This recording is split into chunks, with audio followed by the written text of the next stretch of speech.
Marion Correctional. And that's where I got the most connections at. Yeah. Because I was there for my last 10 years. And that's our favorite prison in Ohio. We call it a therapeutic prison. Now, how long you reached out to me on Facebook. How long has your loved one been at Marion? He's been there, I think, close to 4 years. Is he doing good? For the most part, yeah. For the most part. We've had some problems with the visitation. Okay, who's giving you a problem with visitation? Well, the problem we had this past April 3rd, they terminated the visit, said he was making an inappropriate sexual gesture, which he was making a gesture in a joking manner to be humorous. But they terminated the visit and took him to the hole for 5 days, and of course, they let him out of the hole to do the Easter play because he was the lead in the Easter play. Oh, that's awesome. My friend wrote the Easter play. Yeah. Did you get to go watch the Easter? Was this visit with you or with someone else? With me. And then. And are you his girlfriend, wife, what, sister? I'm his ex-wife, and we've reconciled. Yeah, okay. We've reconciled. Well, it's commendable that you take time to visit him. Yeah, we've had a long history prior to his incarceration, and he's been in for 23 years. Yeah, I did and 26, yeah. Yeah, and he's doing a 15 to life, so... but the thing that was really curious is that the warden's administrative assistant, or really secretary, is Terry Baldoff, and she called me Friday afternoon about 4:30 to let me know that my ticket to the Easter play would not be honored and that my visitations were restricted. For how long? And, well, she said for 6 months because this is a second time for us, Right. So, that's awful funny because he hadn't even been convicted yet. He didn't go to RIB till Wednesday morning, and the RIB gave him a 30-day visiting restriction. And when they called down to the visiting room, they were informed that Miss Baldoff had already called on Friday and let him know that he was under a 6-month restriction. Yeah, if I could say this, the ARs do state the warden can override what RIB does. Yeah, I understand that rule, but he hadn't even been to RIB yet. Right. RIB, explain what RIB is to people who don't know. It's basically the court who, when we get in trouble in prison, we go before kangaroo court. So what does it stand for, RIB? Rules Infraction Board. Rule Infraction Board. I never did go in front of them, but a lot of my friends did while we were in prison. And it's basically, in my opinion, you don't ever win against the RIB. No, you have a sergeant at Marion is in charge of it. Then you might have a case manager, and it could be a CO or a secretary that sits on a usually 3-4 panel. It's like the parole board. You're not going to win. Yeah. Well, the other thing is that's funny about it. You can appeal the RIB. Their ruling. The inmate can appeal it. The person that hears the appeal is Terry Baldoff. Okay. So, and I know that she can modify it, but does she have the right to put a restriction in place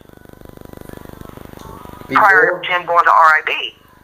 I think they could put a temporary one down to protect yourself. I mean, to protect them, but I don't ever hear of it happening that often. Now let's keep it real.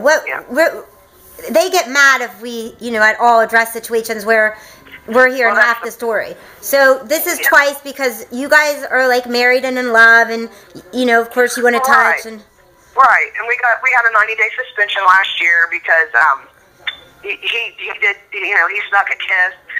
He's been in for 23 years, And he snuck a kiss. He wasn't doing anything gaudy or anything, but you weren't humping on the table. Right, and Officer Turner was in another part of the institution. Michelle Turner, and she was watching the visiting. On camera from another part of the building and called down and told the guards. Well, the guards didn't see anything wrong. So 2 days later, she went and raised hell to a white shirt or somebody that said we were inappropriate and that the guards didn't address it. So for how long did you lose that visit? That was 90 days, and them guards got in trouble too, I'm sure, addressed. So then when we got reinstated back, they were really crappy. And I'd find that it was something every week. Like, he handed me a sandwich to take a bite out of that he had taken a bite out of. You're not allowed to share food. We've always done that. I mean, they were just true. nitpicking.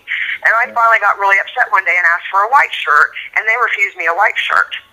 So when I said, I know my rights, and I will see a white shirt before I leave this building today, or I'll be in Columbus on Monday morning. And I told them, I'm tired of this. I'm sorry you guys got in trouble. I would have preferred nobody got in trouble. Right.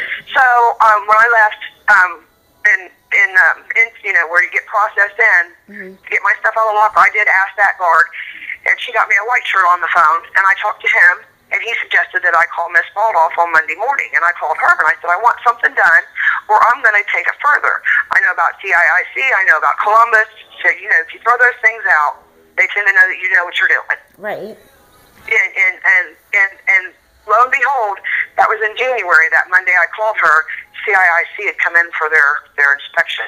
Do you have any children with this man, or do you bring children to the visits? Occasionally I take my grandsons. All right. Well, we are human beings, and it's very hard to imagine. And I've done it with my own family and husband at the time, where we were trying to reunify before I was leaving. We did marriage counseling. It didn't work at all. But the visits we were allowed to have contact. We weren't allowed to, like I said, hump on the tables. We were allowed to hug. I think we were allowed to give a kiss on the cheek. It's very, I remember my mother and I were taking a picture in the picture at the visit, and they accused my mom of putting her hand on my breast and thought she was my girlfriend, and we got in trouble for that. It was my mother. Yeah. It's just ridiculous because, they're supposed to be supporting, reunification, recidivism. How they're not fostering healthy relationships if you feel like you're sitting for a firing squad every visit. I would suggest you contact Jason Bunning, the warden, directly. And you said we could share your story, so we're going to. Right. I mean, this is just, how are you gonna end up with this man and love him for the rest of his time in prison? That's amazing. Well, we were together prior, and matter of fact, we got married at Marion Correctional Institution in 1994.